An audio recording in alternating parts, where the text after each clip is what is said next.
Hello friends, आज हम करेला भरवा की रेसिपी आप लोगों के लिए लेकर आए हैं।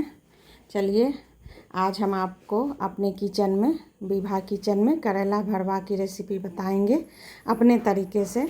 सभी आदमी बनाते हैं इसको, लेकिन हम अपने तरीके से जो बनाए हैं अपने किचन में वो हम आज आपको बताएंगे। तो इसके लिए हम 1 केजी करेला लिए थे। उसको हम अच्छे से काट कर, धोकर और कुकर में 1 कटोरी पानी देकर और करेला को उसमें डाल दिए और 1 छोटा चम्मच नमक देकर 1 सीटी लगाकर उसको बॉयल कर लिए। उसके बाद जब ठंडा हो गया सीटी हमारा कुकर, तब हम करेला को निकाल लिए थे। उसके बाद ठंडा होने दिए करेला को, और इसके लिए मसाला हम तैयार करेंगे। 3 प्याज हम लिए हुए थे, जिसको चॉपर में हम चॉप कर लिए थे। मुझे लग रहा था कि प्याज कम है, क्योंकि हम इसमें बीज पीस कर नहीं देते हैं, इसलिए हम 1 और प्याज काट लिए थे बाद में।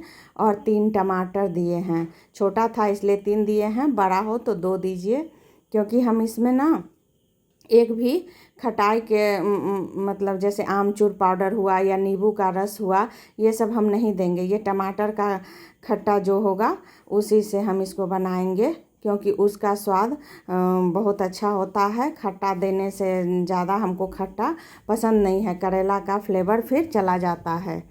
करेला भरवा हमारे घर में सभी को पसंद है, इसलिए हम हमेशा थोड़ा ज़्यादा बनाकर फ्रिज में रख देते हैं। इसे आप 3 से 4 दिन तक फ्रिज में रखकर आराम से दाल चावल के साथ या रोटी के साथ, जैसे भी हो, आप इंजॉय कर सकते हैं। ये ख़राब नहीं होता है। और सारे इसको बीज हम निकाल दिए हैं। 1 फोक या चम्मच ले लीजिए, उसके पीछे के भाग से आप पूरा इसको बीज निकाल दीजिए धीरे धीरे, एक भी करेला टूटेगा नहीं। और करेला के बीज को हम पीसेंगे नहीं, इसलिए हम प्याज ज़्यादा लिए हैं। बहुत लोग करेला के बीज को पीस देते हैं तो उसमें प्याज कम लगता है, लेकिन हम उसको फेंक देते हैं, क्योंकि जब मसाला बचता है ना हमारा, तो वो दूसरे सब्जी में काम आ जाता है।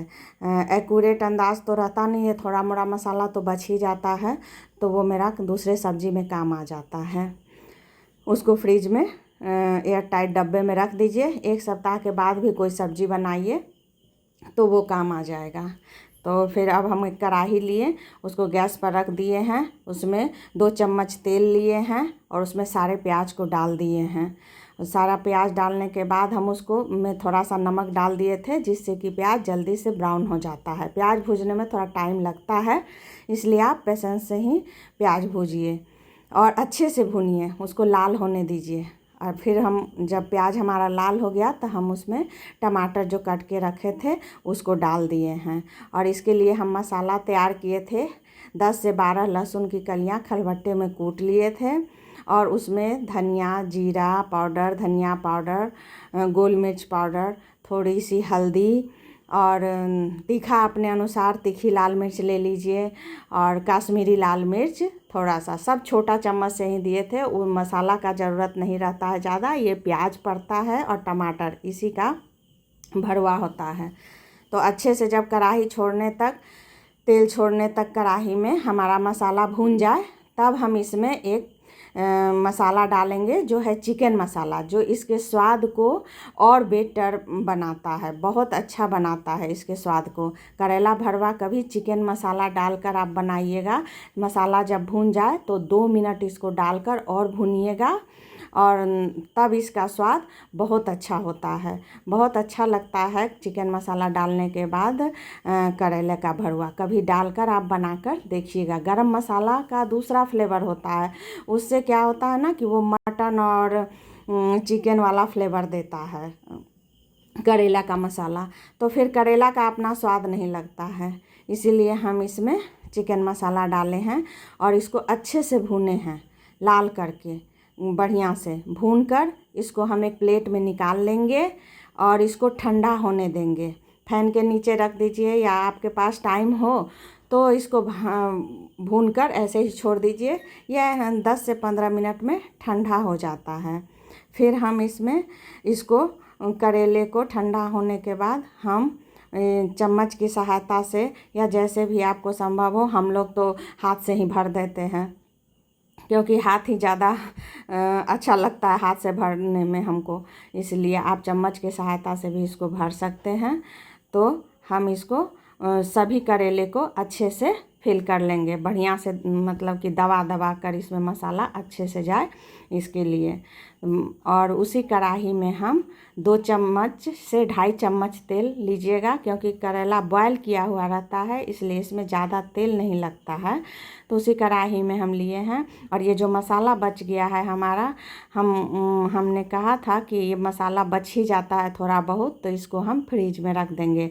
और नहीं तो आप इसमें थोड़ा सा पानी घोल कर और जो भी करेला है उसमें ग्रेवी लगा सकते हैं। चाहे तो आधा करेला में आप ग्रेवी लटपटा बना सकते हैं। इसको थोड़ा सा पानी घोल लीजिए 1 कप उसमें डालकर, और कढ़ाई में डालकर उसको खौलने दीजिए। और जब खौल जाए तब उसमें 4-5 करेला डाल दीजिए, तो वो लटपटा करेला बनकर तैयार हो जाएगा ग्रेवी वाला। और आधा करेला आप ऐसे फ्राई करके रख लीजिए। जो हो, नहीं तो मसाला को आप रख दीजिए फ्रिज में, वो ख़राब नहीं होता है। 3 से 4 दिन तक ये एयर टाइट डब्बे में रख सकते हैं। विभा किचन को आप लाइक और सब्सक्राइब ज़रूर कीजिएगा, उसको मत भूलिएगा। लाइक सब्सक्राइब करते रहिएगा, ताकि हम नई नई रेसिपी आपको दिखाते रहेंगे जो हम अपने किचन में आसानी से बनाते हैं। इसमें कोई तामझाम नहीं रहता है हमारे किचन में। देखिए सभी करेले को अलट पलट कर हमने फ्राई कर लिया है लाल लाल करके। कितना अच्छा लग रहा है मछली के तरह। इसी तरह से बनाइए और खाइए। धन्यवाद।